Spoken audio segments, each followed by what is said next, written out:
¿Qué tal? Soy Miguel Monge, locutor profesional de radio y administrador de empresas, y junto con mi gran amigo Gerardo Lizano, ingeniero industrial y experto en coaching, hemos creado un podcast llamado Sin Filtro, Sin Guión.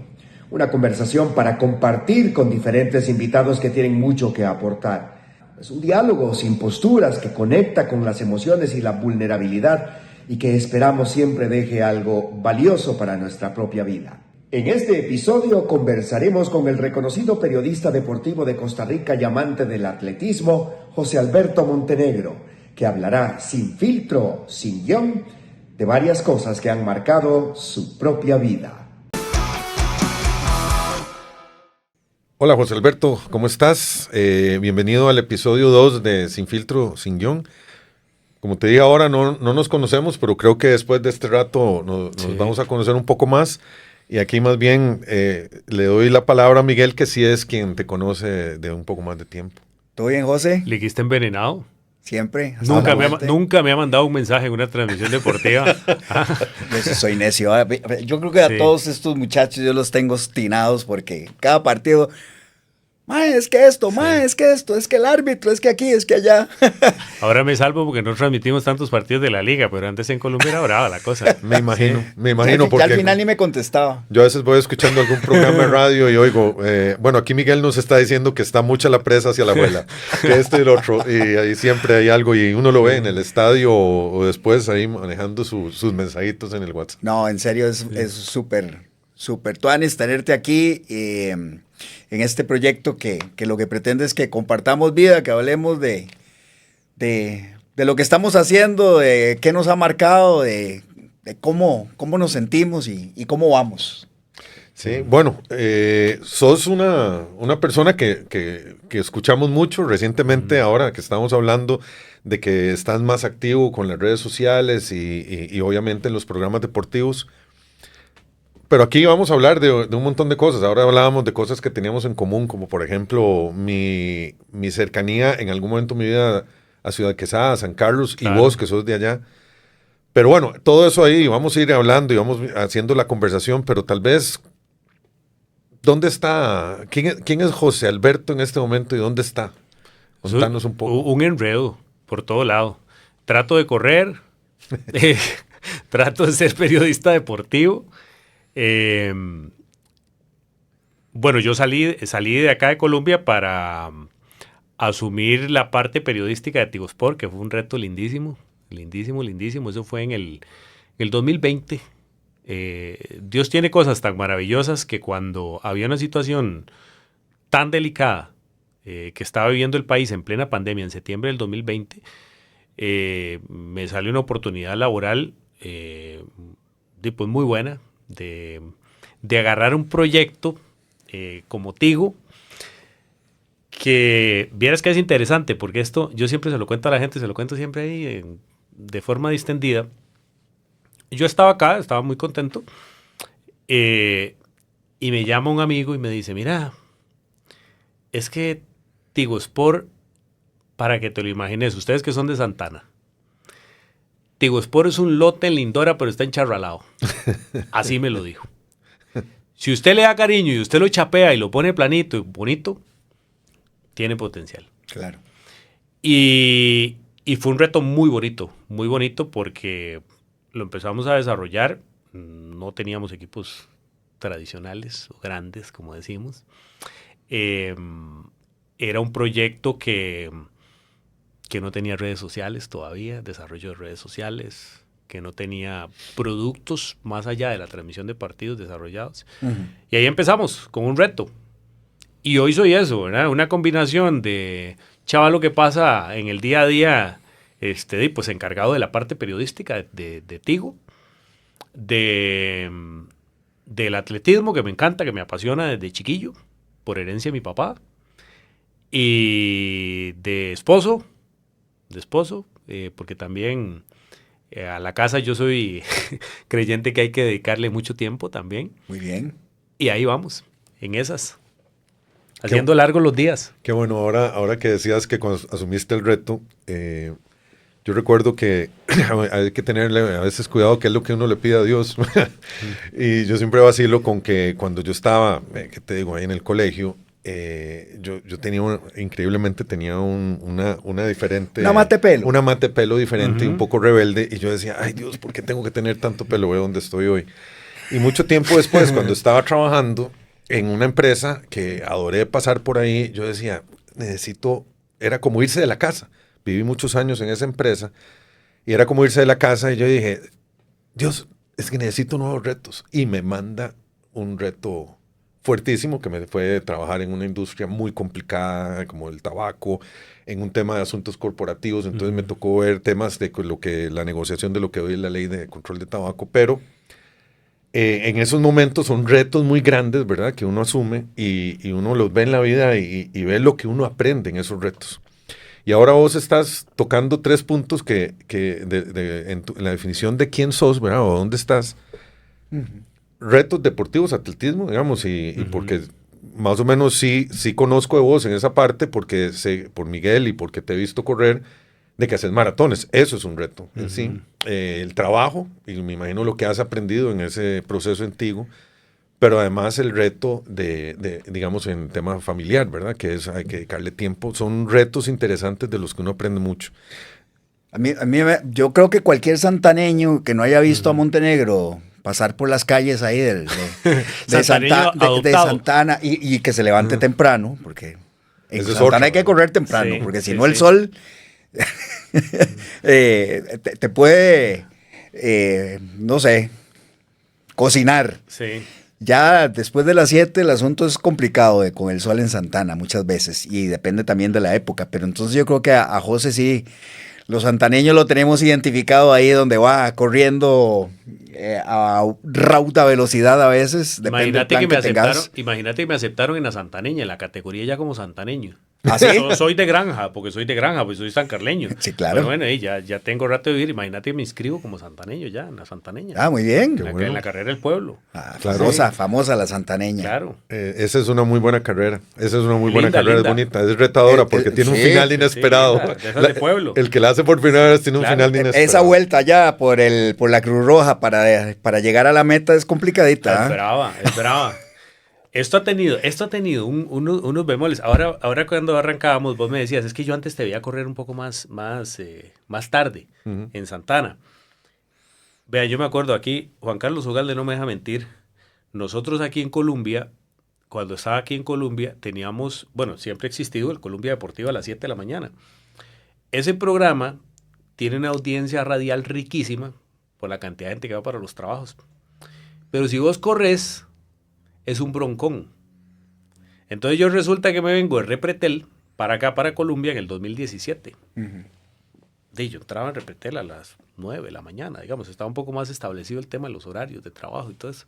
Tenía un poquito más de tiempo para entrenar. Cuando yo me vengo a Colombia, casualmente, yo empiezo a meter algunas mejorías en temas de nutrición, de alimentación, y ahí es donde yo empiezo a correr un poquillo más rapidillo.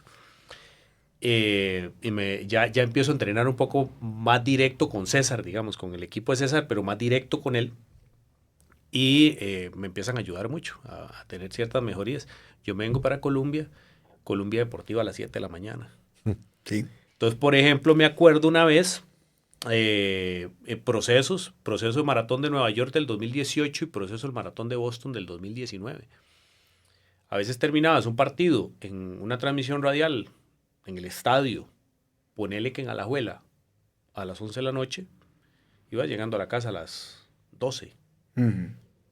Y en un proceso de maratón, te llevas de un entrenamiento de pista 2 horas dándole candela. A veces hay entrenamientos de pista ya en la parte más alta de la maratón que te llevas tus 30 kilómetros entre semana, digamos. Y era acostarse casi a la medianoche para que me diera tiempo, porque a mí me gusta entrenar temprano, a mí no me gusta entrenar en las tardes o en las noches. De 3:30 va para arriba, 3:30 va para arriba, y ya son cosas que después uno va entendiendo y va adaptando, porque también no es sano a veces recortar el descanso y todo eso. Entonces la combinación a veces no es sencilla, a veces no es fácil llevar las dos cosas, tratar de de hacer bien el tema de la corrida, tratar de hacer bien en la casa, tratar de hacer bien en el trabajo, tratar de rendir en todo. A veces hay que soltar un poquito de todo. Yo me acuerdo para el proceso de Boston 2018, yo tenía un apartamento aquí cerquita de la radio. En la radio. Me voy a las 3 de la mañana, 3:30 de la mañana, sacar un entrenamiento y me llevo la llave de la casa. Aquí metida en la pantaloneta. Yo me iba corriendo a la sabana a hacer los trabajos de pista. A que la gente más o menos dimensione lo que es esa combinación extraña a veces. Resulta que me voy y estoy haciendo un trabajo de pista alrededor del Estadio Nacional y cuando termino, llego y yo llegaba muy ajustado a bañarme porque vivía aquí, vos te acuerdas, muy cerca de la radio. Y me tocó la pantaloneta. Nada. Se me cayó la llave, mi hermano, del apartamento. No está la llave del apartamento. Yo llegaba muy tallado, muy tallado. A casi que bañarme, meterme al programa y chao. Y después hacía todo. Después comía, desayunaba, todo el enredo. Me fui siguiendo casi que toda la ruta de regreso, digamos, por donde yo había corrido. No encontré la llave. No pude entrar a la casa. Esa vez me acuerdo, hay una foto, Juan Carlos Solano me tomó una foto. Yo Juan Carlos Solano me prestó una chaqueta, una jacket, yo me puse una jacket y ya salíamos en cámara. Así era el tiempo de Colombia Digital. Ya salíamos en cámara. Claro. Juan Carlos Solano me prestó una jacket y yo hice el programa con pantaloneta y con tenis, el Colombia Deportiva. Yo tengo una foto y toda la cosa y nunca me apareció la bendita llave de la casa. De la casa. Eso me recuerda a Miguel en algún momento que estábamos entrenando para ¿En la sabana? Chicago también. En la sabana perdió las llaves del carro. La llave del carro. Pero eso era más fácil. Y no corría tanto después y no tenía... Sí, no había que hacer tanta logística y no había una presión de tiempo tan fuerte. Pero sí me acuerdo, yo le decía, ¿por qué no la dejaste aquí? ¿Por qué no la dejaste en otro lugar? Pero no, la perdió. Ahora no te digo dónde las dejo para que no se me pierdan. Porque después llegan y... Mira, ahora está el carro. Ahora que decías digamos que estás hablando de correr y estábamos conversando, vamos a ver, el gusto por el deporte, digamos, uno lo trae por verlo, por lo que sea, pero digamos, el correr, de la forma en que vos corres, de la dedicación que le haces, ¿de dónde viene? ¿Cómo se da? ¿Cómo inicia? ¿De mi tata? De tu tata. Ah, sí, papi. Papi, en mi casa yo tengo fotos, bueno, mi papá, en paz descanse, papi fue empleado judicial, papi ya estaba pensionado antes de fallecer, papi estaba pensionado de la corte, y yo me acuerdo, y yo tengo fotos en la casa, mi mamá tiene fotos en la casa, yo en brazos de mi papá con unos trofeos gigantes, porque hacían una carrera de empleados judiciales, de todo el circuito de empleados judiciales a nivel nacional. Y yo venía con papi todos los diciembres. Y yo tengo fotos en brazos de mi papá, con trofeos. En mi casa, en la casa de mi mamá, todavía hay digamos, como los equipos de fútbol, hay una sala de trofeos de papi. Y papi ganaba esa carrera. Siempre. Tenía dos rivales que siempre me acuerdo. Para que vean que yo, digamos, desde chiquitito, yo tengo recuerdos muy frescos, incluso de los rivales de mi papá en la carrera de los empleados judiciales. Y él ha ganado varias veces, y yo no sé si ustedes han visto, es el restaurante El Alpino, que está a la par de los tribunales. Hay unas fotos, papi, y bueno, y esto es muy íntimo, pero creo que nunca lo había contado. Papi en la tumba tiene una plaquita donde él viene señalando, digamos, como hacia arriba. Y es por las fotografías que tenemos nosotros guardadas de cuando él ganaba las carreras de la corte. Entonces él venía, el Alpino siempre salía atrás y papi levantando una mano así, ganando las carreras de la corte. Y yo iba con papi, yo tenía 4 o 5 años. Entonces yo iba a turnos. El origen de la palabra turno, que la gente le dice a las carreras, es que voy para un turno. Yo no sé si lo han oído. Es porque antes las carreras de pueblo eran en los turnos, ¿verdad? Básicamente. Claro. Y yo iba con mi papá todo eso. O sea, yo iba con mi papá y era atletismo para arriba, atletismo para abajo. Yo sabía quién era Rafael Ángel Pérez desde que yo estaba chiquitito, a pesar de que yo nunca lo vi, porque mi papá siempre me habló de Rafael Ángel Pérez. Y papi a su estilo era muy competitivo. Era muy competitivo. Obviamente con las limitaciones que habían en aquella época. Entonces, yo tengo anécdotas incluso de excursiones que hacían a carreras a San José, porque siempre crecimos en Ciudad Quesada y la mayoría de las carreras tradicionales eran aquí en San José, y hacían excursiones porque papi, con otro amigo, con Rodrigo Mejías, fundaron el Club Atlético San Carleño. Entonces ellos cobraban, digamos, una mensualidad, hacían una fiesta a final de año y con esas mensualidades pagaban las busetas con las que venían a las carreras. O sea, les estoy hablando de una época en la que el atletismo no era tan popular como hoy, o tan de moda como hoy, o tan mercadeable como hoy. Ujú. Entonces, yo era el cobrador del Club Atlético San Carleño. Entonces, yo iba por todo Ciudad Quesada cobrando la mensualidad del club, y ellos se reunían y siempre corrían juntos. Y me acuerdo de mi mamá peleando con mi papá porque papi se ponía unas pantalonetas cortas, rosadas o fosforescentes, cuando empezaron a salir, unas Sport Wings que salían antes. Ajá. Y eso era poco visto, era muy poco visto en la época. Entonces yo, incluso hoy siendo periodista deportivo, que como el fútbol, yo lo primero que conocí en mi casa fue atletismo. Ya después me entró el fútbol mucho también, porque nosotros crecimos a la par del Carlos Ugalde. A la pura par del Carlos Ugalde, 50 metros. Eso quería, porque creo que qué bonito que ya conectaste con tu papá, que dejó una huella muy grande en tu vida. Creo que toda tu familia, porque tu mamá también, y entonces conectar con la crianza y los legados que dejan en nosotros, pero también en un lugar tan representativo. Porque yo creo que San Carlos tiene un enorme atractivo. No es provincia porque no lo sé, pero por lo menos mi percepción de San Carlos fue lo próspero, lo productivo que siempre ha sido para el país, y una zona tan bonita de llanuras y el volcán y demás. Y para uno, bueno, cuando yo estaba chiquillo era bastante... Uno veía como si fuera toda la eternidad llegar a San Carlos, ¿verdad? Y las vueltas y todo. Me acuerdo una vez que iba en el bus y, bueno, la panza se me hizo para todo lado y... Se vomitaba, pasé, sí, pasé vomitando todo el Mami viaje. echaba bolsas. Hasta las termales que íbamos esa vez. Es un recuerdo ahí muy lejano. Pero qué bonito entonces que tal vez podamos conectar esa infancia tuya, esa crianza en esta familia con tu papá, metiéndote en el mundo del atletismo sin querer. Porque al final, sí, yo creo que los papás nos dan también de lo que ellos viven y apasionan, y eso también queda muy marcado en nosotros. Es más, yo te puedo decir una cosa. Yo hoy soy periodista deportivo por mi papá. Indirectamente. Porque, digamos, papi nunca hizo comunicación ni ningún tema de estos. Pero... Bueno, alguna gente que le guste el atletismo sabrá que Rafael Ángel Pérez es el corredor más grande de fondo que ha tenido este país. Tenía un entrenador español, Augusto Pila Teleña. Augusto Pila Teleña, papi lo llevó a la casa. Estaba yo en kinder, una cosa así. Yo tenía 5 años y yo me acuerdo en mi casa de Augusto Pila Teleña, estando hospedado en mi casa. O me acuerdo que papi, por ejemplo, organizaba una carrera de niños en el colegio. Yo estudié en el María Inmaculada, que es un colegio, hay uno aquí en Moravia, tiene un colegio de monjas. Sí, sí. Y hacían una feria, siempre a mitad de año, una feria colegial, y papi, recuerdo, organizó una carrera de niños. De hecho, en una emisora local, Radio Metrópoli, todavía me acuerdo, papi organizó un concurso para que uno le pusieran el nombre a la carrera.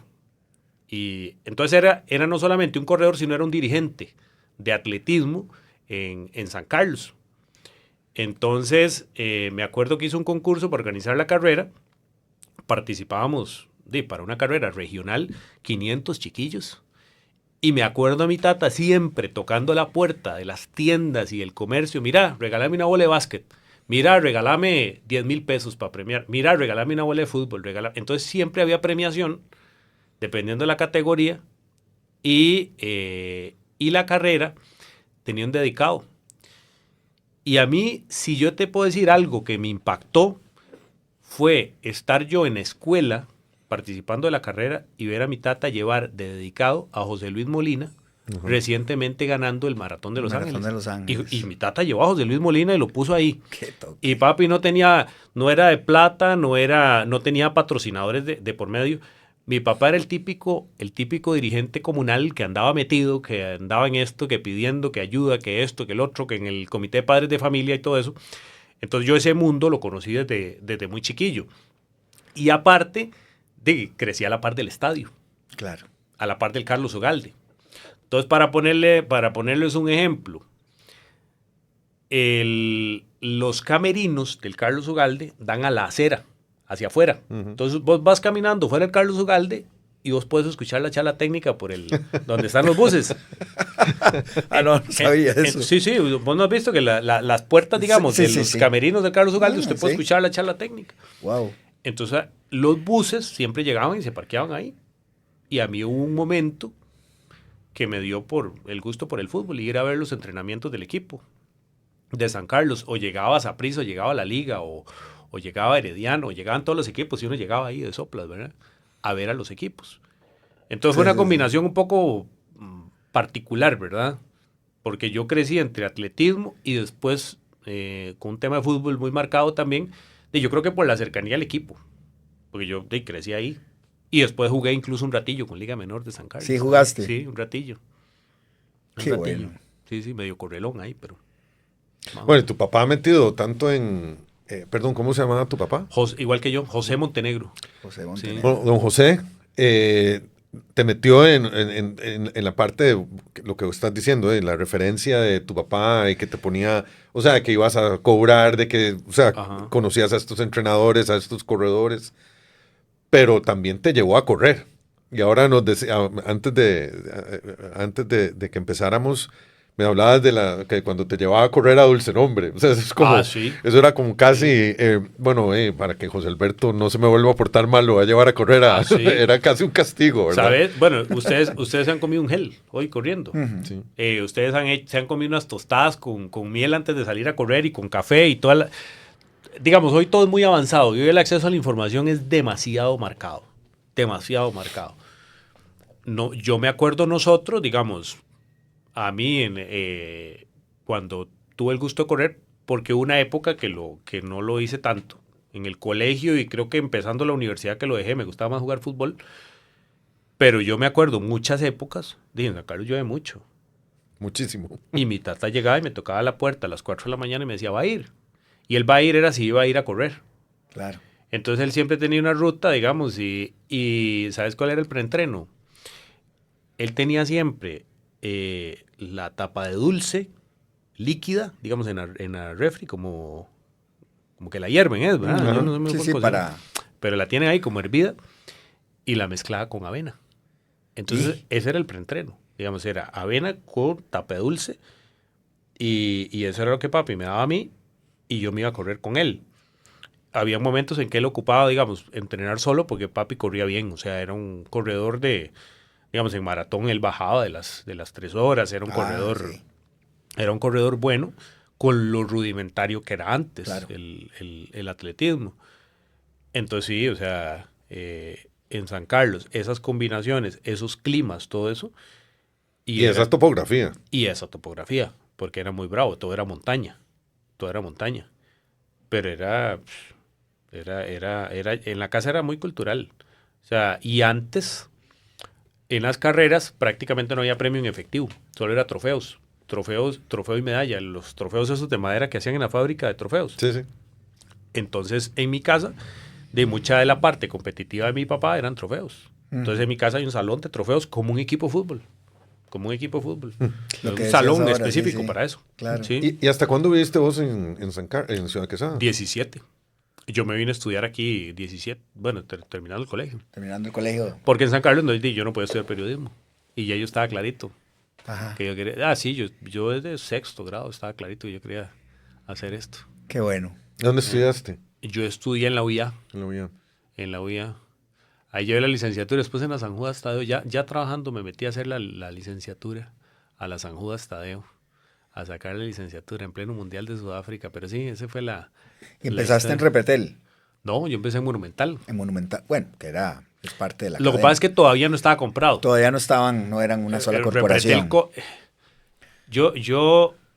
sabes que yo tuve una liquidación al año de trabajar. ¿Ah, sí? Porque Repretel compra Monumental. Mm. Entonces nos liquidaron a todos.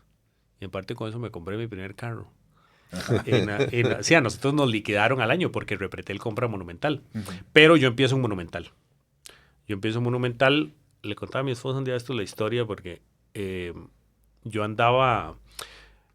Yo estudié, estudiando ya yo estaba curiosón de que yo quería hacer la práctica profesional, empezar práctica profesional en algún lado. Y ¿se acuerdan las agencias de noticias? Que usted leía las noticias internacionales en los periódicos y salía el France Press, Reuters, AFP.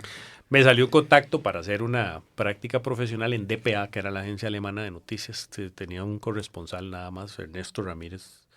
Y ahí yo empecé a hacer práctica profesional estudiando. Y sí, conocí algunas cosas interesantes, vi más o menos la dinámica. Y ya cuando tocaba hacer la práctica profesional como tal, un compañero de la universidad me dijo que estaban dando oportunidad en Monumental. Monumental, que tenía un buen equipo. Estaba MacGregor, estaba Everardo, estaba Leo Cordero, estaba Mazón, Adrián Barbosa, Steven Mora, Gustavo López. Tavo estaba ahí. Tavo era el coordinador de deportes. Y yo llegué a pedir oportunidad y me salió Hugo Quesada. Y Huguito, que lo quiero mucho, me dijo en aquel momento, sí, ahí te ponemos a contestar el teléfono, a ver qué más puedes. Eso me dijo, literal, me acuerdo la frase. Eso fue en el 2004. Y ahí empezó mi andar por los medios de comunicación. Bueno. 2004 en Monumental haciendo la práctica profesional. Sí. Es un buen recordatorio a la gente que por algo se tiene que comenzar y ahí vas para arriba. Nunca hay que... Son ¿verdad? 21 años ya de Platillo. En medios de comunicación. Platillo, y ha evolucionado demasiado esto. Sí. Sí, ha evolucionado mucho. 21 años. Yo empecé en 2004, febrero del 2005. Imagínense que vamos a ver, a mí Everardo Herrera me contrata un 1 de febrero del 2005 y yo me gradúo un 13 de marzo del 2005. A mí me dieron el título hasta el 13 de marzo del 2005 y un mes antes ya me habían contratado por vainas muy particulares, por esas cosas de la profesión muy, muy particulares. Yo no sé si ustedes se acuerdan, ¿vos sos futbolero? Sí, claro. Sí, aquella cuadrangular eliminatoria hacia Alemania 2006, a Costa Rica lo dirigía Pinto la primera vez, y Costa Rica tenía que empatar 0-0 en Honduras. En Honduras tenía que empatar 0-0. Que lo expulsaron. Ajá, si no quedaba fuera del Mundial. Sí. Sí, se quedaba fuera de la hexagonal, pero automáticamente fuera del Mundial. Yo estaba haciendo práctica profesional en Monumental. Y mi querido Everardo Herrera ni siquiera se había dado cuenta. Yo no existía para nadie. Nadie sabía que existía. Nunca había agarrado un micrófono y hacía notas en ese momento había una página de Monumental y todo el asunto. Y prácticamente en aquella época era muy difícil que te dieran un micrófono, acceso a un micrófono o aparecer en pantalla. Eso era muy complicado y es mucho más fácil. Y para esa selección que tenía que ir a empatar a Honduras con Pinto, resulta que Pinto se lleva ese equipo a Guapiles, a Las Piñeras, y lo concentra en Guapiles porque ese partido era en San Pedro Sula. Entonces el hombre hizo una equivalencia ahí con el tema de humedad, calor y toda la cosa y concentró el equipo en Guapiles. Y McLean cubría la selección. El querido y siempre carismático Harry McLean. Y Everardo entró a la oficina y le dijo a McLean, llévate a alguno de estos carajillos para que te ayude. Estaba el muchacho que me había ayudado a mí a entrar, también el otro ex compañero de la universidad. Esta otra muchacha, Tatiana Fernández, éramos los tres que hacíamos práctica. Y yo no sé por qué alguno de los dos dijo que me llevaran a mí a hacer la cobertura a Guapiles en el Hotel Talamanca, me acuerdo. De esas vainas particulares, de esas cosas que a uno nunca se le olvidan cuando uno arranca, McLean estaba aprendiendo a manejar y le dieron el carro para que el hombre fuera a hacer la cobertura conmigo. Ya me puedo imaginar cómo era la cosa. Ajá, un poco particular para manejar. Y me tocó a mí. Y el negro, dentro de sus particularidades que siempre ha tenido, el hombre siempre ha sido como muy muy relajado en esa parte. Entonces, en una época muy diferente a la de hoy, uno cuando llegaba a hacer coberturas era llamar a la cabina, decir, porque no habían celulares como tan desarrollados como ahora, creo que estaban los chiquititos ya, ¿verdad? Pero no estaba tan desarrollada la cosa. Uno llamaba a la cabina y decía, mira, estoy en habitación tal, de tal hotel, este es el número principal y pedís a la habitación tal. Entonces uno agarraba el teléfono y con la grabadora, uno hacía las grabaciones. Yo te entrevistaba a vos con una grabadora de cassette. Entonces de la cabina a mí me llamaban al número de la habitación y uno pegaba así la grabadora al teléfono. Y esos eran los famosos reportes de radio. McLean me empezó a mí a dar pelota en los reportes de radio. Y me saludaba como si yo entraba en los programas, al pie del deporte, el mediodía con Everardo, entraba en el programa de la noche, todo el asunto. Y me saludaba. Bueno, y aquí estoy con José Alberto Montenegro. Yo nunca en la vida he hecho un reporte, ¿no? Nada. Y entonces el hombre me empezó a dar pelota en esos reportes. Y a mí nunca se me va a olvidar, Everardo lo llamó un día en la noche. Y mira, ¿quién es el chamaco que está con vos? Y yo tenía como 4 meses de estar ahí. Mi reycito. Y cuando yo llegué a esa gira, el hombre me empezó a dar más pelota. Digamos, ya como que le soné un poquillo y me empezó a dar pelota, me dio la página. Everardo fue muy vanguardista en eso porque él fue uno de los primeros en poner página de internet, everardoherrera.com. Sí, claro. Él lo puso para el Mundial de Corea-Japón 2002. Casi no existían páginas web. Y entonces me dijo que me iba a dar la página, para que escribiera en la página, para que yo me mantuviera ahí ingresando. Creo que eran como 30,000 pesos lo que me pagaban en aquel momento. Y luego se abre la posibilidad, creo que se fue Tavo para Repretel, Tavo López, y se fue Nelson Jiménez. Entonces me dieron el famoso Raya, entonces me dieron Rayita, a mí Rayita. en febrero la posibilidad ya de entrar al equipo. Costaba muchísimo, costaba mucho, no era fácil. No era fácil entrar, digamos, en el mundo de los medios. Y ahí empezó, por esa famosa gira Guapiles. Entonces cuando yo me topo al negro, el negro siempre dice que yo te descubrí, me dice. Y yo fui el que te descubrí, porque fue el primero que me dio pelota. Qué bueno. Fue el primero que me dio pelota, sí. Yo no sé si yo te comenté esto, pero cuando Sandoval sale de Colombia, famoso botoneta, Ajá. a ese sí lo molesto todavía un montón, vieras. ¿Lo jodes? Así sale, mae, ese árbitro, mae, habla bien de la liga. Y ese es peor, ¿verdad? Ahora estamos celebrando con los Dodgers. Entonces, pues, tenemos Ajá. de las poquitas cosas que somos, que seguimos el mismo equipo. Cuando Sandoval se va, empezamos en Colombia. No sé si me estoy adelantando. Bueno, ¿y qué? Yo ya veía mucho tu trabajo en No me digas que vos me Repretel. recomendaste. Y yo dije, Montenegro, llamen a este muchacho Montenegro. A mí es el que me parece Vos sabes que Yacine el dice que debería. Yacine dice que fue él. Yo creo que fue una mezcla. O sea, empezamos a pensar muchos y yo Contame, que era un porque yo metiche. siempre he tenido esa duda, vos sabes. Monte, yo que era un metiche, vos sabes que soy un metiche, que no solo en la 2 me mantengo, sino que me metía y además en Colombia yo terminé trabajando en muchas cosas y en casi todas las emisoras. Empezamos entre todos a ver, bueno, ¿y ahora qué? ¿Qué hacemos? O sea, yo dije Montenegro. Y la gran sorpresa fue que Te doy un almuerzo. por ahí llego un día de estos Bueno, yo le recomendé a Miguel también. No. No, pero sí. Pero antes de esto, entonces, Repretel creo que sí abrió una puerta Sí, amplia. lo que pasa es que después Repretel compra Monumental, compra toda la corporación. Ajá. Y ahí empieza un poquillo la historia. Ya yo, digamos, Repretel compra como en el 2006, me parece. Compra en el 2006. Y 2009, bueno, ya después, para no adelantarme, una vez había un partido, y esta es la historia por la que yo comento, porque a veces en esto de la comunicación deportiva, algunos se van por la narración, Correcto. otros hacen cancha, otros comentan. Yo no soy exfutbolista ni mucho menos, soy un periodista, pero una vez en Monumental, resulta que había un partido a mediodía en el Estadio Nacional Viejo. Ujú. Brujas Carmelita. Qué fila la gente afuera del estadio. Partidazo. Sí. Mediodía.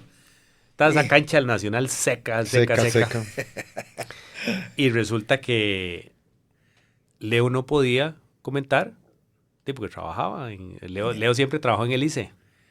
Everardo no le iba a comentar el semejante partido. Masón trabajaba en la corte, en el Poder Judicial. Y no había quien comentar el partido. Entonces, se metió, vamos a ver, estaban haciendo el programa de mediodía, el del pie del deporte, estaba Everardo haciendo el programa y entró Hugo. Huguito siempre me hizo porras a mí. Y Everardo le dice, manda al chamaco. Que el chamaco lo comente. No, es que todavía no, empezaba Hugo. No, todavía no, es que no está listo. Que no. Mándalo. Y Everardo me dio la oportunidad de comentar ese partido. Y a partir de ahí me empezaron a dar más chance. Bueno, y mi primera transmisión fue en esa bendita gira Guapiles. Cayó un partido Santos-Punta Arenas. Y no tenían quien hiciera cancha de ahí. Me tocó. En cancha. Me tocó en cancha. Y la parte de comentarios fue por ese partido. No había quien agarrar ese partido. Ujú. Brujas Carmelita. Wow. Brujas Carmelita en el Estadio Nacional Viejo a mediodía a estadio pelado. Parecía Sí. que estaba a puerta cerrada. Sí, claro. Y uno lo hacía con una ilusión enorme. Y lo de Repretel, la historia de Repretel nace porque Repretel transmitía fútbol alemán. Una época en que Repretel transmitía fútbol alemán. Uh-huh. El fútbol alemán caía en vivo en la mañana, pero Repretel lo transmitía siempre diferido a la 1 de la tarde. Uh-huh. Los sábados. Los sábados. Y no recuerdo quién era el que hacía eso, pero sí, siempre le tocaba como a Osquitar Segura, que por cierto había salido aquí de Colombia, Uh-huh. y alguien más, no recuerdo quién era el otro. Y Alvin Obando, que Alvin es un poco ácido, pero yo le tengo mucho aprecio. Alvin a mí me construyó mucho en televisión, me enseñó mucho lo que hoy en televisión hice. Y Alvin me empezó a meter a mí en transmisiones de fútbol alemán. Muy bien. Estando en Monumental. Entonces, yo me acuerdo que yo iba a 1 de la tarde, comentaba un partido diferido. A veces el partido uno sabía que había quedado 0-0 en la mañana y uno tenía que entrarle al partido. Lo comentaba con Oscar. Y después, ese 2009, cae el famoso Mundial de Egipto. 2009, el de Costa Rica, el del cuarto lugar. Y me tiraban los partidos más malillos ahí a mí. Y entonces yo los iba llevando.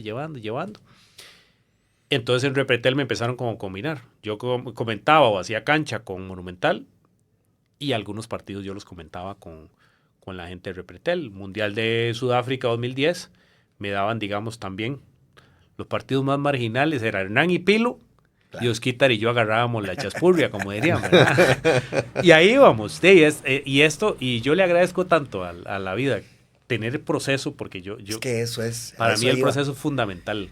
A eso íbamos. Es que tenemos que agradecer esas primeras oportunidades y esas puertas que se van abriendo poco a poco, porque cada puerta que se iba abriendo ibas aprendiendo algo. Claro. Para una integralidad que te trae al presente y que te tiene donde está. Y siempre es de valorar entonces todos estos procesos, ¿verdad? Porque ahí es donde viene la maña, viene la experiencia, viene la prudencia, vienen el montón de manejos correctos que hay que hacer donde quiera que te desempeñes, me parece.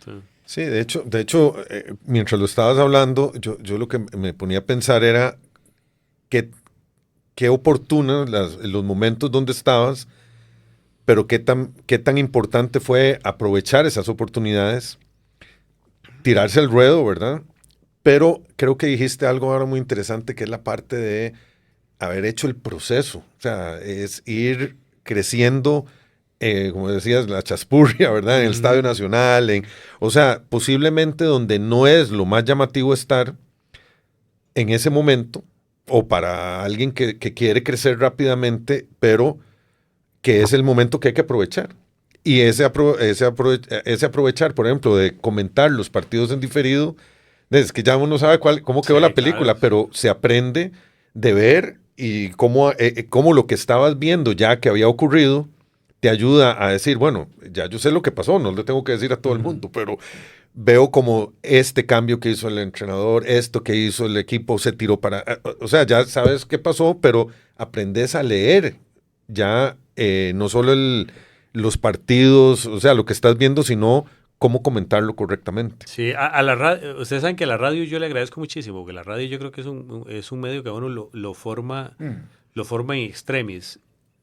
A mí, por ejemplo, mi primera etapa en Monumental, ahora aquello que yo les contaba de Everardo, que agarró para que no me jalara, Everardo llegó y me dijo, eran 30,000 pesos, creo, tengo 30,000 pesos, haceme la página. Y, sí, cualquiera te dice, mira, no, muy poquita plata, eso que lo otro. Ven, oye, si algo a mí me enseñó a escribir también, a pesar de que nunca he trabajado en prensa escrita, poder escribir, es eso. Y yo después agarraba la página web de Monumental y yo era el encargado de la página web de Monumental. Dígame, eso es una faceta. Ya la página web pasó un poco pasó un poquito, digamos, dentro de la tendencia, hoy mandan más las redes sociales, después hacer radio, y cuando yo llegué a Repretel, yo a veces llegaba y hacía propuestas como si estuviera en radio. Entonces hacían unas reuniones de contenido con Alvin Obando que eran bravas, eran muy estrictas las reuniones de contenido, planificación de los programas, y nos sentábamos y yo le decía, mira, es que yo quiero hacer tal y tal cosa. Y me decía, ¿y cómo la vas a tapar? Y claro, en radio no hay que taparlas. ¿No? ¿Con qué imágenes vas a tapar? ¿Qué vas a hacer? O sea, todo ese tipo de cosillas. Entonces, como que cada proceso te va dando más herramientas y más herramientas y más herramientas de trabajo. Y el proceso es integral. Hoy yo creo que hay una muy falsa concepción de que periodista es el que se sienta a hacer esta vaina que estamos haciendo nosotros, abrir un micrófono y empezar a hablar, ¿verdad? Y en realidad periodista es construcción de muchas cosas, de contenido, de planificación, de un montón de cosas de análisis, que a veces no se ven, o sea, no se ven en el día a día, más allá de los programas. Y a mí al día de hoy, por ejemplo, que tengo a cargo muchachos bastante jóvenes, yo sigo haciendo reuniones de planificación de contenidos. O sea, siempre nos sentamos en el día a día, bueno, ¿qué vamos a hacer hoy? Y alguna gente dice que eso es vieja guardia o que está pasado de moda, pero a nosotros nos funciona enormemente el saber qué vamos a hacer en el día. Ok, hoy no vamos a abrir el micrófono solamente a hacer el programa, vamos a planificar qué vamos a hacer, vos qué vas a hacer, vos qué vas a hacer, vos qué vas a hacer, cómo planificamos, ok, cómo lo graficamos, qué vamos a montar, qué bien, cómo vas a estructurar el programa radio, ok, hagamos un guión que no está escrito en piedra, pero ok, ¿qué va a llevar el programa de radio hoy? Porque es muy fácil cuando juega la selección y al día siguiente abrís el micrófono y hablas 2 horas del partido de la selección que perdió contra Honduras. Pero y si no, en un día como hoy no hay campeonato, no hay esto, no hay lo otro, tenés que planificar los programas. Esa parte, digamos, te la enseña la vieja guardia, ¿verdad? La escuela vieja, que para mí es importante. Y yo creo que es importantísimo, por ejemplo, que un chamaco que hoy te abre un micrófono te haya reporteado. O sea, haya andado en la calle, que tenga contacto con la fuente, que sepa, que conozca, porque hoy lamentablemente mucha gente te pide, es que no, mira, yo lo que quiero es participar en el programa, nada más. Sí, es el... Es complejo. Vamos a ver, yo creo que el periodismo como tal es una profesión en general, ¿verdad? Complicada en estos días, en este tiempo, ¿verdad? Por diferentes razones, pero digamos en el mundo deportivo, al ser medios de comunicación y estar tantas oportunidades de comunicación, ¿verdad? Que están las redes sociales, que la radio, o sea, los patrocinadores, toda esa lucha que puede haber, o todo ese engranaje que tiene que salir para que pueda haber salarios, para que pueda hacer negocio, etcétera, de alguna forma busca o termina en una parte donde la polémica vende, digamos, en el mundo deportivo. Entonces, es sentarse en un programa a polemizar. Uh-huh. Y a veces se pierde ahí un poco, ¿verdad? De que se vuelve un tema más de opiniones y en esa polémica se pierde mucho dónde está la fuente correcta, la información correcta, que efectivamente se llegue a buscar e informar, ¿verdad? Y eso es una cuestión donde puede ser vieja guardia o el purista, pero que tiene algo importante que decir cuando hay personas y hay programas y hay profesionales que llevan de una forma que pueden ser criticados o que no son tan escuchados, pero que al final terminan siendo una forma diferente de hacer, digamos, radio, hacer televisión, hacer sea redes sociales, cualquiera, pero que lleven un contenido donde sí, se puede dar opinión, pero que lleve con algún cable a tierra sobre la realidad que se está tratando de informar y crear opinión. Bueno, imagínate, la pandemia fue todo un reto porque todo se paralizó. Ahora que hablabas vos de que si no hay partido de la selección, de que si no hay partido de fútbol, es que no había nada. No hay nada. Imagínate un muchacho, esto es que quiero participar del programa. Ok, vaya, hable una hora. A ver, ¿de qué vas a hablar? Claro. De ahí la importancia de lo que estás diciendo, porque la pandemia fue todo un reto en esta parte. Yo me acuerdo que empezamos a llamar a legionarios, ¿te acuerdas? Empezamos a llamar a legionarios, bueno, ¿y qué estás haciendo? ¿Qué es esto? Porque dije, había un momento que sí, los temas se acaban y ocupas planificación. Yo tengo colegas que a veces se enojan con los influencers, porque sienten como que les invaden el espacio. Y yo les digo, es que si le invadió el espacio fue culpa suya. ¿Cómo se diferencia usted de un influencer? ¿Cuál es la diferencia? Porque o sea, a ver, yo la palabra no la malconcibo. Incluso hay periodistas que pueden hacer las dos cosas. Y yo hoy desarrollo redes sociales. Trato de hacerlas, digamos, desde mi perspectiva de periodista.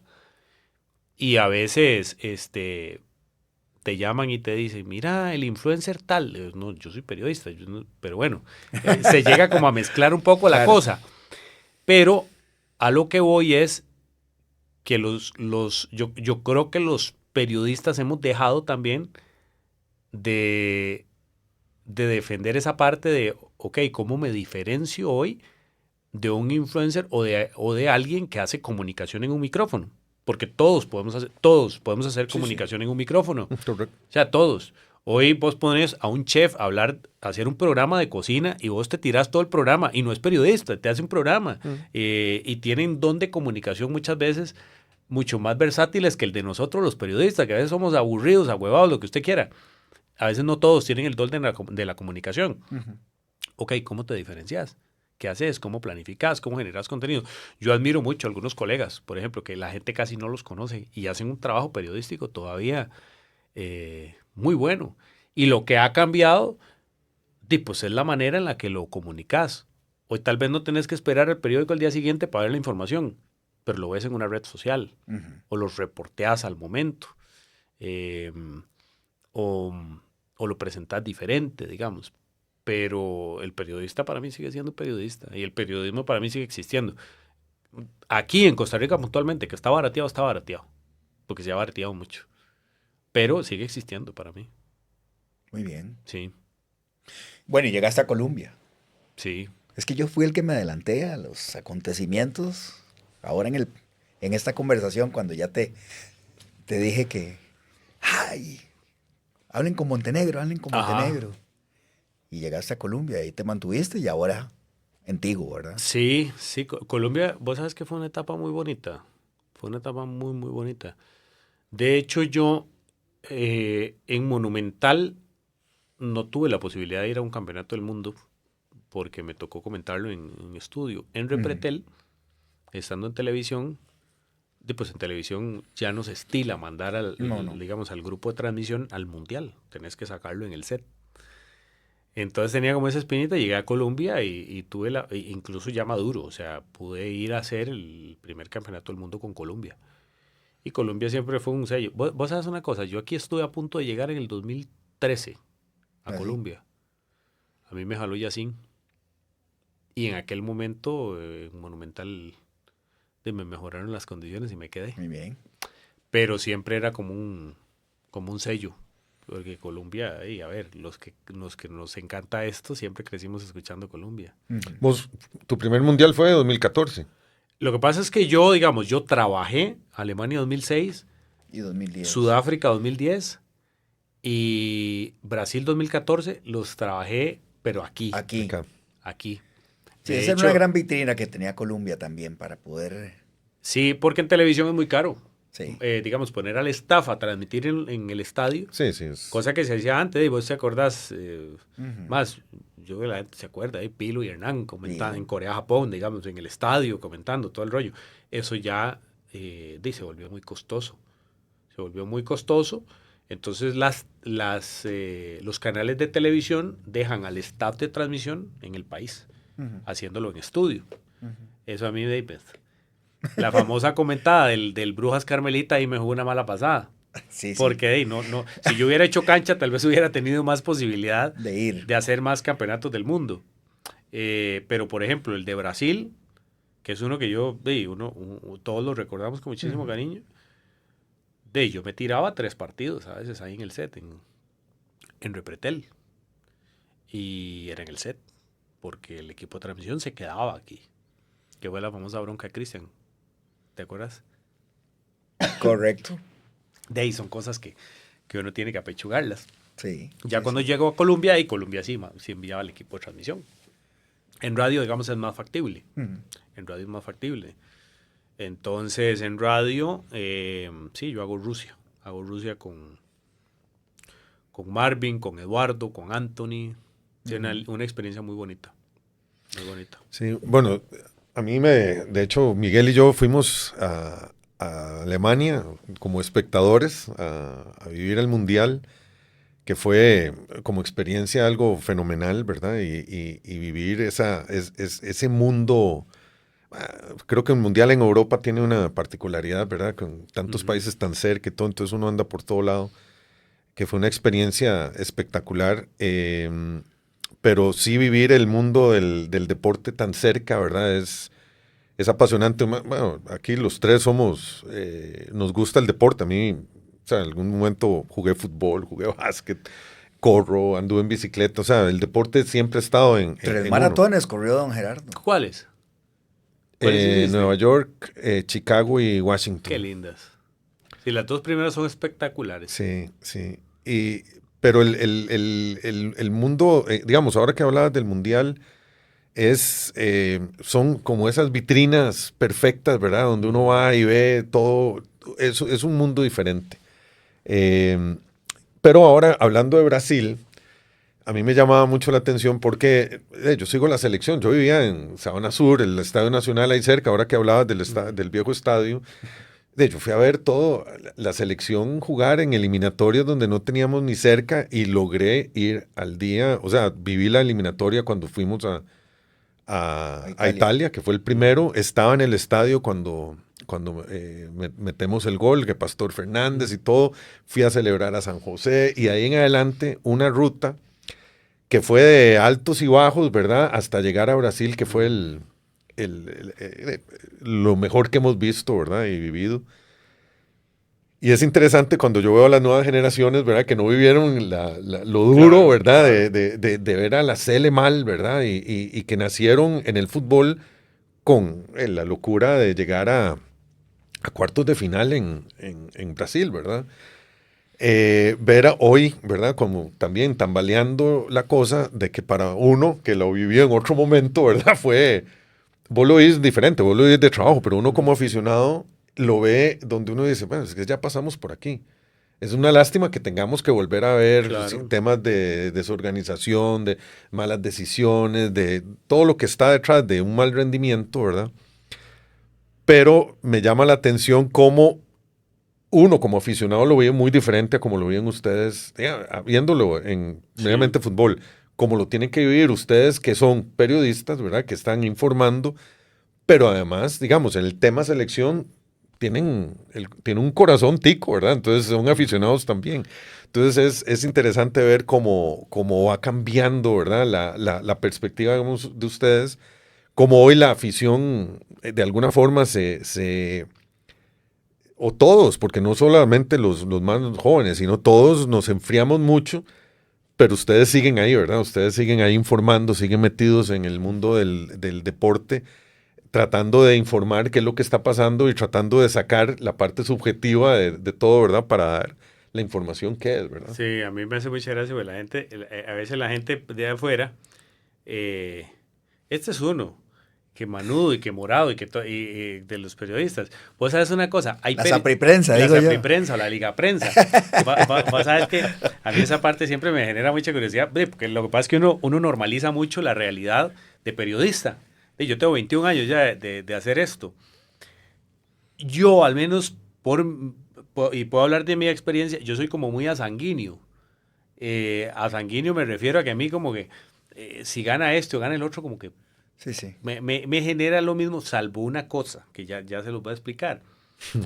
Pero obviamente la gente de afuera sí, tiene una realidad diferente, ¿verdad? Que uno todavía se pone la camisa y que todo eso. Claro. Sí tengo colegas que todavía sí son como locos por su equipo, digamos. Pues yo en Repretel, por ejemplo, con los Zumbado, con Borbón, heredianos, pero, o sea, barra brava, ¿verdad? Siendo periodistas y mucho rato de trabajar en esto. Bueno, y Josué es sapricista. Sí, sí. O sea, mucha gente que sí, digamos, lo vive mucho. La parte que yo digo que salvo por una cosa es que si yo puntualmente estaba en Repretel, yo quería que la liga llegara a la final. Claro. Para yo transmitir la final. Si, qué sé yo, yo estaba en Repretel y era la posibilidad de tener un Saprissa, un Liga Herediano, Claro. para nosotros transmitir la completa, ayuda con los dos, pero por eso, digamos, por un tema de interés profesional. Sí, sí. Claro, claro. Yo, digamos, sí, incluso me volví como muy en eso, como que me vale al final, si este o si el otro, ¿verdad? Hay colegas que sí son mucho más apasionados en la parte de ver esto desde el otro lado, ¿verdad? De la parte de la perspectiva del aficionado y todo. Bueno, ahí estás en Tigo y continuarás y ahora con Mundial y demás. Sí. Y quisiera volver a dejar un poco a José Alberto, periodista, y volver al asunto del deporte, José, porque creo que vivimos tiempos diferentes y a ver, el estilo de vida tan acelerado y tan lleno de cosas que tenemos ahora, creo que vos has hecho una buena... ¿Qué? Un buen mix entre lo ocupado de tu profesión y el tiempo que hay que tener para practicar un deporte y también de cara a un futuro, cuando ya tengas más años y demás, vivir una vida sana. Uh-huh. Yo estoy tratando de absorber y de motivar en lo que hago también a la gente a vivir sanamente, a hacer deporte, a pensar en nuestros años ya más cercanos a cumplir tu plan de vida. ¿Cómo es el estilo de vida de la gente? ¿Qué crees que es importante tener ahora? Es muy loco esto. Es muy, muy loco. Les voy a contar algo. Mi esposa a mí me lleva 6 años. Bueno, vos conoces a Daniela. Mi esposa a mí me lleva 6 años. Y yo siento que uno a veces, dependiendo de con quién se acompañe, a uno le tiran como el cable a tierra, ¿va? Y a mí mi esposa me jala mucho también con la parte del equilibrio, porque yo a veces quiero hacer de todo. Yo entreno, por ejemplo, en las madrugadas, porque es la hora perfecta para que a usted no le suene el teléfono, para que usted nadie lo llame, para que usted nadie le ponga un mensaje. Cuando yo empecé a trabajar en el 2005, uno salía del trabajo a las 5 de la tarde y chao, se acababa. Ya. Adiós. Y tenías un huevito, el teléfono aquellos, Motorola, de chiquititos, ¿verdad? Y te llamaban por teléfono, pero la mensajería, digamos, no era tan agresiva. No El WhatsApp no era tan agresivo, no te buscaban a cualquier hora del día. Hoy es una locura. O sea, hoy es redes, hoy es el teléfono, hoy es... estás en un 24/7 a nivel de comunicación. Entonces a mí me gusta, digamos, entrenar temprano, para poder sacar temprano las cosas. Recientemente me pasó, recientemente hice el maratón de Ámsterdam y estaba en el proceso y me cayó el Mundial de Atletismo en el canal, en Tigo. Uh-huh. Y empezábamos a las 4:30, 5 de la mañana las transmisiones. Hice parte de mis entrenamientos en la noche y yo no lo soporto.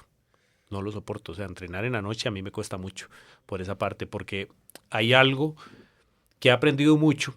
A mí hay mucha gente que se me ha acercado y me ha ayudado mucho a entender mediante, digamos, la práctica de una disciplina como el atletismo, que soy totalmente amateur, pero la hago bastante estructurada, a entender muchas cosas que si solo lo hiciera desde la parte periodística no las entendería. Por ejemplo, nutrición, descanso. ¿Por qué el descanso es tan importante? Que me cuesta mucho, digamos, en el trabajo.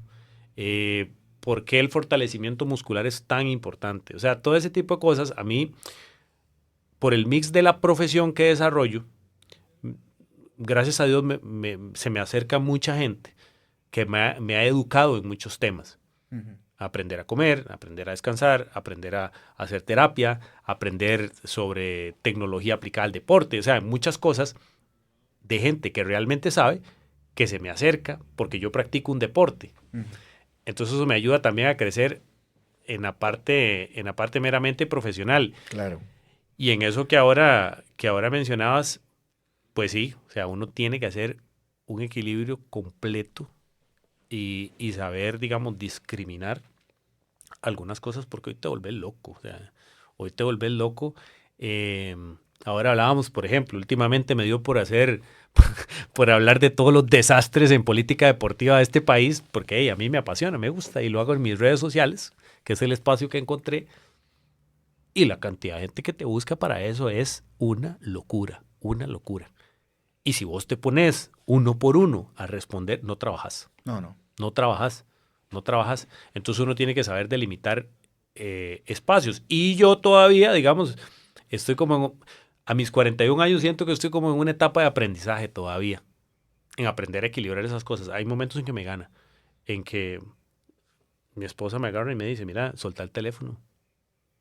Estás comiendo, estás con el teléfono. Mira esto. Y esto es, si vos no lo sabes manejar, sí, te lleva al carajo. De hecho, yo creo que lo que estás hablando es de algo que es fundamental, que es la capacidad de adaptación, ¿verdad? O sea, hay que irse adaptando a los cambios de los tiempos y siempre estar claro de qué es en esa adaptación, quién es uno y hacia dónde quiere ir. Ahora, creo que hablabas de tus colegas, ¿verdad? Que pueden llegar y decir, estos creadores de contenido o estos influencers son mi competencia y no los quiero, pero bueno, al final es la realidad. Para muchos, hablábamos uno de las baby boomers, la generación que viene de pronto, los influencers, los millennials, y los millennials vienen con una forma de pensar diferente. Y yo recuerdo decirle a alguna persona, pero es que es lo que es. O sea, no son ni malos ni buenos, es simplemente una realidad en la que uno, digamos que es otra generación, se tiene que adaptar porque es lo que viene. Y aprender. Y aprender de eso. Y más bien es de esas diferencias sacar lo positivo. Y ahora, digamos que estás hablando de esto y de la adaptación y de límites. Digamos, esta es la impresión que me llevo cuando hablo con vos. Es una persona que a sus 41 años, ¿verdad? Está viviendo, cuando estás viviendo lo que te gusta, estás viviendo la forma, estás haciendo lo que sos bueno haciendo. Lo único que me queda para entender, ¿verdad? Y lo veo es de que tienes clara una visión de éxito, o sea, y que de alguna forma has sido exitoso en lo que has hecho en la vida, y no solo en la parte profesional, también lo digo de la forma que te expresas de tu vida de matrimonio y que sabes que hay que trabajarlo mucho. Ese éxito, primero, ¿cuál es la clave que ves vos en llegar a ese éxito que puedes estar viviendo hoy? ¿Y cómo se ve José Alberto en adelante? ¿Qué es lo que ve para adelante? Para mí es equilibrio. Y digamos, y entender qué quiere uno. Entender qué. Yo creo que, bueno, ustedes me llevan un poquito más de añillos. Alguillo. No, y uno se empieza a dar cuenta de que a veces uno no necesita tanto. Oiga. y que a veces uno ocupa como ciertas cosas. Yo vacilo tanto con esto porque, por ejemplo, yo amo mi profesión, me encanta. A mi esposa que a veces, digamos, me reclama, no me reclama, pero sí me pide a veces un poquillo más de equilibrio, que mira, te estás levantando a las 4 a entrenar y estás terminando a las 11 de la noche y el teléfono y el trabajo y las llamadas y todo el asunto, para un poco, yo siempre le digo, mira, correr yo lo ocupo. Sea rápido, sea despacio, sea, no sé, o sea, hoy puedo correr, creo que un poquito rápido, pero si el día de mañana quiero salir a correr una horita, tranquilo, despacio, lo necesito. O sea, lo ocupo para desconectar. Claro. Lo ocupo para desconectar. Pero yo creo que la clave, equilibrio y saber uno claramente qué necesita para vivir tranquilamente y felizmente. Porque yo voy hoy a San Carlos, que voy poco, cada vez voy menos, y a mí me hace feliz, digamos. Yo tengo la posibilidad de hacer un viaje con mi familia y viajar, ir a la playa, o ahora que nos pegamos un viajecito a hacer una maratón, y es poder ir con mi familia y tener tranquilidad de hacerlo, nada más, nada más. No me estresa si tengo la posibilidad de comprarme 3 carros o 4 casas o esto. O sea, es tener, digamos, como el equilibrio de saber disfrutar las cosas que hoy tengo posibilidad de disfrutar. Para mí va la vaina mucho como por ahí, ¿verdad? Porque a veces te cargas tanto, y eso lo experimento, te cargas tanto de cosas que ni siquiera disfrutas el presente que tenés, ¿verdad? Sí, vos, bueno, sabes que este espacio se llama Sin Filtro, Sin Guión. Ajá. Y la idea es no tener un guión ni tener esos filtros, Ajá. ¿verdad? Pero hay algo interesante, es de que apenas estamos en nuestro segundo, y la vez anterior hubo un concepto que quedó, ¿verdad? Que era gratitud, que era importante dentro de lo que se conversó. Hoy, hace rato estoy como buscando cuál es la palabra, y yo creo que la dijiste ahora, equilibrio. O sea, creo que en ese equilibrio en la vida es fundamental, y entender, ahora creo que lo decías, porque es parte de tu visión de éxito. Es... y ojo, me cuesta mucho, ¿eh? Sí, Todavía me cuesta un montón. Es que hay que trabajarlo, hay que seguirlo trabajando, porque no es una cuestión de que uno llega y, a ese equilibrio en la vida ya porque lo sé, lo aplico. No, aplicarlo es poco a poco, pero esa visión de éxito tiene ese concepto de equilibrio, y en ese concepto de equilibrio está lo que vos decís de, es que tal vez me estoy dando cuenta, y créeme que es una bendición tenerlo a los 41 años, Eso sí. entender de que no necesitas tanto. Cuando uno empieza a entender qué es lo que uno realmente necesita y qué es lo que uno puede querer y que no necesariamente es, pero, o sea, no es que está malo aspirar a otras cosas, pero saber qué es lo que uno necesita y saber que esa es la base, y de hecho conseguir ese equilibrio, yo creo que ahí es donde está ese alcance de la felicidad, de estar en paz con uno mismo, y empezás a encontrar equilibrio precisamente. Sí, esta semana, el lunes me levanté, y resulta que a veces yo agarro, lo primero que hago cuando me levanto, 4 y media de la mañana, ¡pum!, teléfono. Y un día me lo dijo mi esposa, ¿verdad? El lunes agarro y me levanté y hice como si el teléfono no existiera. Bajé, me eché el yodito antes de ir a correr. Sí, abrí la computadora. A mí me gusta mucho leer El País. Somos dos. Bueno, Buenísimo. leerme alguito. Digo, voy a cambiar un poco la rutina, y dejé el teléfono.